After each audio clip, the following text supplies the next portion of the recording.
Ignition, liftoff. For centuries, humankind has been consumed with traveling the furthest and the fastest. Man has traveled over 55 million kilometers away from the planet.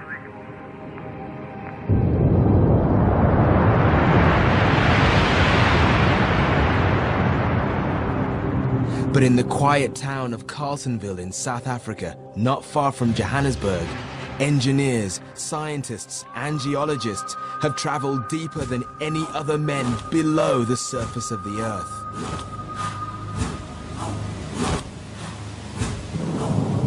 This cement tower houses the entrance to the deepest working mine on the planet, a complex megastructure where the Earth is the enemy and gold is the prize.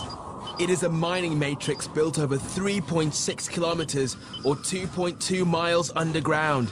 A place called TauTona, City of Gold.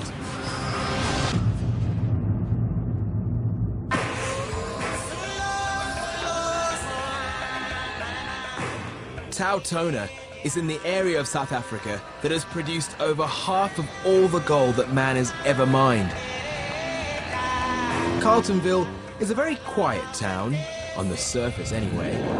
Below it, more than 25,000 people are working underground at any given time. A bit like a massive human ant farm.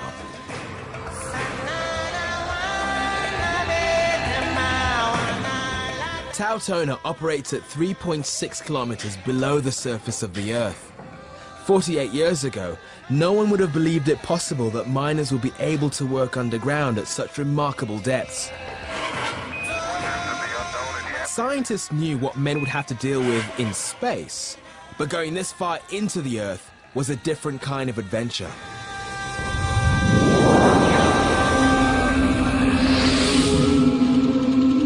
It all began one morning in 1886, when a wandering Australian prospector named George Walker discovered a rocky outcrop and realized that it contained gold.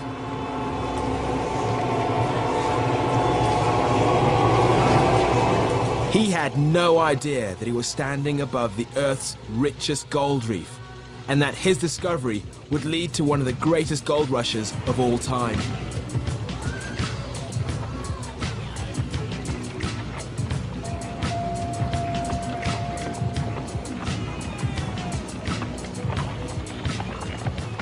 Prospectors poured into the area, desperately clamoring for their piece of the dream.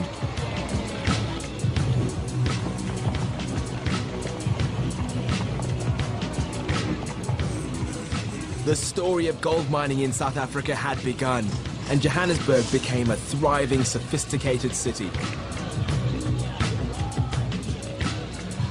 A city built on underground riches that had been laid down deep below the Earth's surface more than 2.5 million years ago.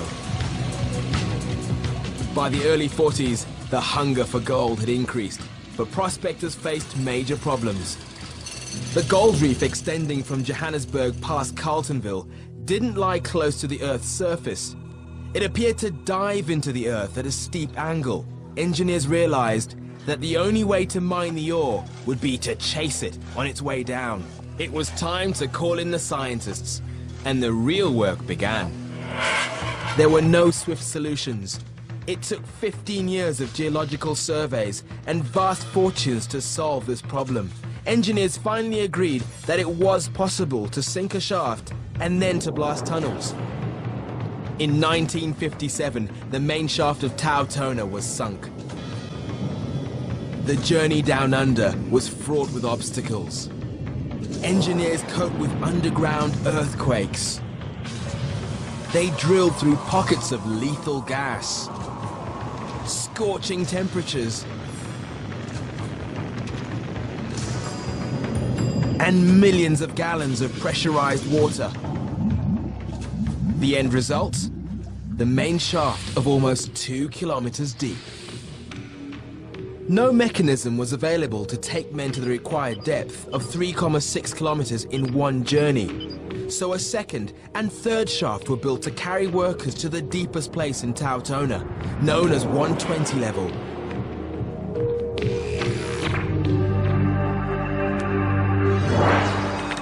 Arnie van Staden is TauTona's production manager. He believes that the design of the mine was visionary and the men involved in it unique. Oh, they were pioneers, they were my heroes. It was a giant leap for mankind at the time. I still take my hat off to those guys, and the fact that we, after 43 years, can still mine this mine very effectively says a lot for the good work that those guys did. But sinking the shafts was only the first of the challenges. Next on the list was creating an environment where men were able to breathe and work in reasonable temperatures so far underground. When TauTona's first shaft was sunk, skeptics thought that it would be virtually impossible to circulate air through the maze of tunnels.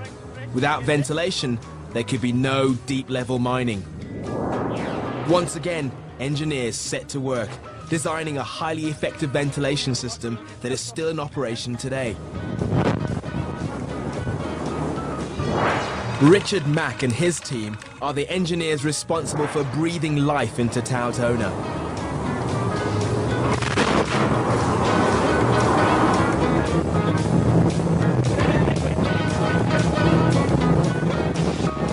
It's simple, really. A series of enormous fans above and below the ground suck vast amounts of fresh air into the mine. Extractor fans push the air out again. Underground booster fans like this one assist in pushing the air through over 800 kilometers or 500 miles of tunneling. Engineers seldom come into the fan rooms on their own. You have to be solid and steady on your feet to stay upright in here. The wind velocity is powerful enough to blow a 120-pound person right over. Every step feels like a fight against a gale-force wind. And if you're looking for some facts to blow your hair back, how about this? In engineering speak, the system extracts 900 cubic meters of air per second from the steamy hot tunnels. And if that doesn't mean much to you, it's equal to moving the air out of your living room 16 times in just 1 second. It's so humid in the fan rooms, it feels like a giant sauna. And Richard reckons the noise is more deafening than front row at a rock concert. With all this engineering skill, you'd think they'd design hard hats that could stay on.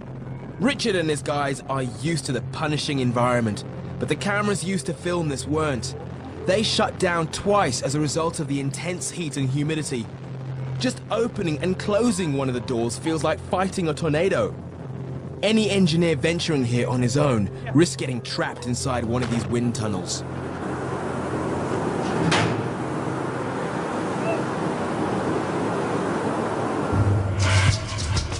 But ventilating the mine doesn't solve the cooling problem. Virgin rock temperature down here is 55 degrees Celsius.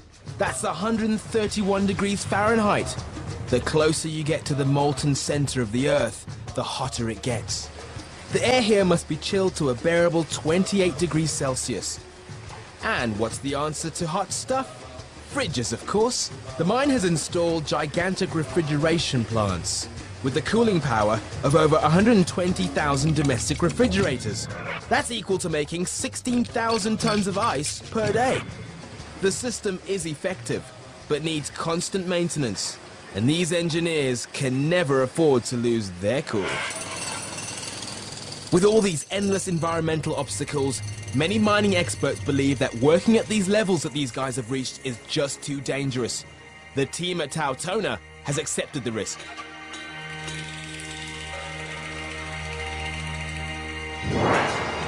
They are led by mine manager Robbie Lazar, a man who believes that running this megastructure is not a job, but a way of life. Mining at the depth that we are mining is an achievement on its own. That's unknown territory. Nobody has mined at that depth before. The risk is real for the people working underground. Earthquakes, scorching temperatures, and the constant threat of underground fires are daily threats. But this megastructure and its team seem to have a plan of action for all of them.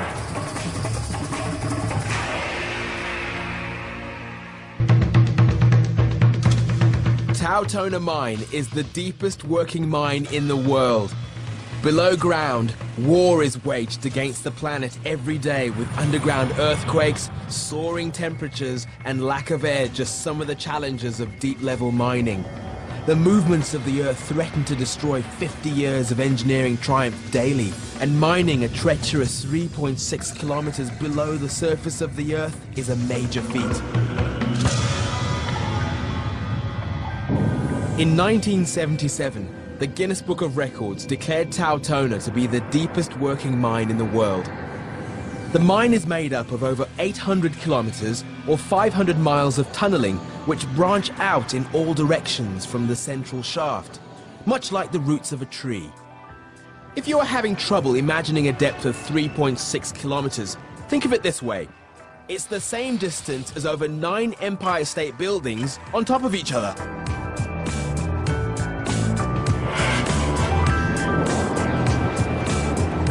This narrow structure is the main shaft, the one that was dug in the 1950s, and all of TauTona's activities center around it. It is used to get in and out of the mine. People, equipment, and the mined ore are transported using this one vertical passage. Large metal cages are used to take miners down the shaft. The cages hold up to 40 people and are the fastest of their kind on the planet. They travel a frightening 16 meters per second. The cages are controlled by a complex winder system, operated by winder drivers.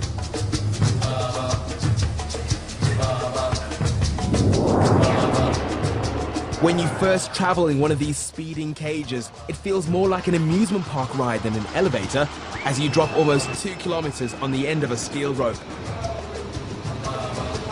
Just to give you an idea of how scary that speed really is, we cut a hole in the floor of one of the cages and put a camera in it. And here we go. A real-time ride in the fastest industrial elevator in the world. Don't be fooled by the optical illusion. This elevator is heading straight down.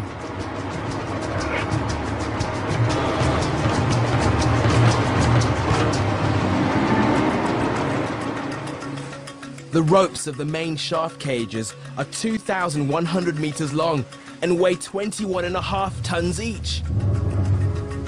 They are made of woven steel and can hold up to 126 tons. Just one small fault in one of the ropes could lead to disaster.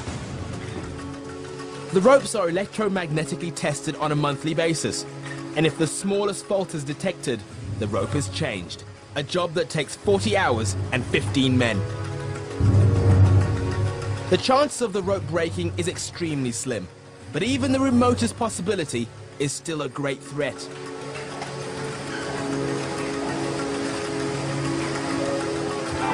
Every week, shaft inspections take place. Maintaining this backbone of TauTona is an ongoing responsibility. If you don't have a head for heights, this is certainly not a job for you. With over a 3,000 meter drop below them, these men must be harnessed to the cages. In winter, the wind chill factor with the air being pulled into the mine reaches -10 degrees Celsius in here. TauTona has never experienced a large-scale cage accident, but at a nearby mine in 1995, 105 people were killed as a locomotive crashed through the safety devices and struck a cage full of people, which fell 2 kilometers down the shaft. Locomotives are an integral part of mine transport and are carried down the mine using a technique called slinging. Slinging is a complex technique whereby large equipment is hung underneath a cage and lowered down the shaft. Safety regulations and thorough rope inspections have become a rigidly enforced practice. Mine work is dangerous and tough.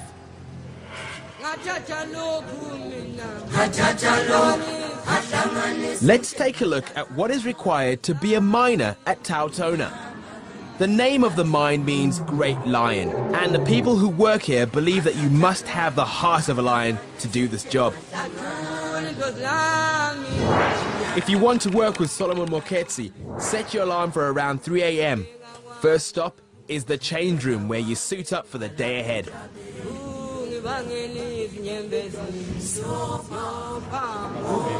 Then it's off to collect your methane monitor.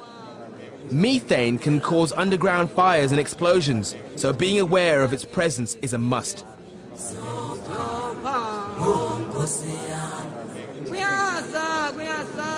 Once that's done, it's time to head for the shaft. Wait your turn and prepare for the cage ride down. How are you?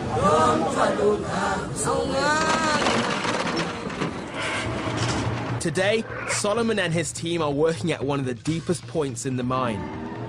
The journey down the 3 shafts can take more than an hour, and when they get to the bottom, they have about a 3-kilometer walk to the stope face, or working area. Before he gets going, Solomon checks the methane levels and heads out. This is no walk in the park. The rock face is as jagged as glass, and the shape and angle of the tunnel change constantly. As the workers get nearer to the stope face, the temperature and humidity start to rise. For many miners, the journey to and from the gold seam takes 4 hours every day, a longer commute than that of most city dwellers around the world. In some cases, they're able to travel to their destination in locomotives, just like the tubes or metros really, giving new meaning to the term underground. By the time the miners reach their destination, temperatures have reached around 28 degrees Celsius, and the steamy humidity is definitely at sauna levels. On arrival, some will collect explosives if they're blasters like Solomon. 5 tons of explosives are used in this mine every day. Other miners collect their drills and picks, and it's only now that the tough stuff begins.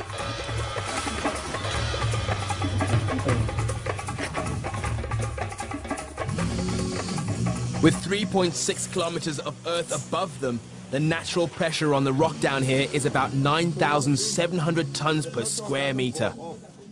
And if that's not enough pressure for a working guy, the stope area closes on average about 7 millimeters every day, until it eventually collapses.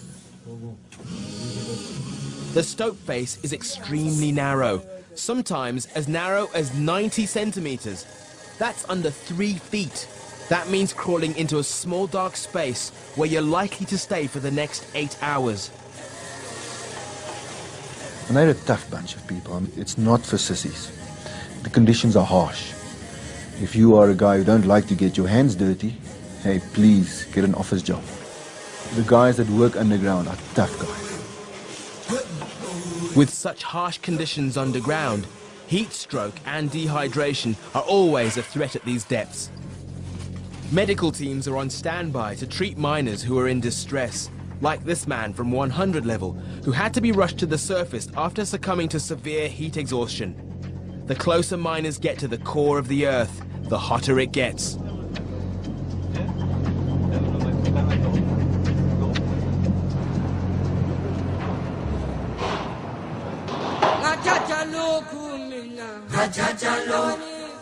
I can tell you now that it takes a certain breed of person to go down this mine, work for 9 hours, sometimes even more, and go out and come back the next day. Because he's a guy who knows he's got a call, he's got targets, he's got to work safely, he's got to think on his feet, he works on a tight schedule, there's always production pressure on him, the environmental conditions are not always on his side. He's got to travel very far, he's got to work in small spaces. Definitely not your average 9 to 5. Water and air are the lifeblood of TauTona. Getting water into the mine, as well as purifying it, is a job for the turbo engineers. Water is used in the mine to do everything from cooling the air to quenching the thirst of everyone down here. The mine circulates and pumps 500 million litres or 137 million gallons of water every month. The water is purified chemically and recycled and reused whenever possible.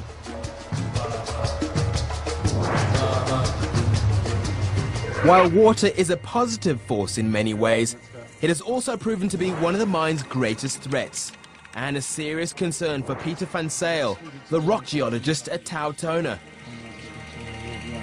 Tracking underground water is part of his job. The mine's progress is updated on a daily basis using the latest CAD/CAM technology. It's hard to imagine that before technology was available, daily plans were drawn up by hand so that geologists could study the geological features found underground and plan where they would be tunneling next. Tunneling through the earth, miners often intersect giant underground water features, or aquifers as they are called, many containing enormous amounts of pressurized and extremely hot water. These men are checking that the pressure from a large aquifer on the other side of this rock face is under control. Most features are manageable. Some, like one discovered 2 years ago, had a flow rate of 189,000 litres per hour. The geologists had to seal the hole and are still not sure just how much water is behind that wall of rock. It's very unlikely, but if that water was to burst into the mine, there's no pump big enough to get it out. The geologist's role is to carefully monitor these water features and to relay the information to the engineers who can plot the growing tunnels around these geological obstacles. Today, Peter is checking on an area where the temperature is 34 degrees saturated. Workers are only allowed here for strictly controlled time periods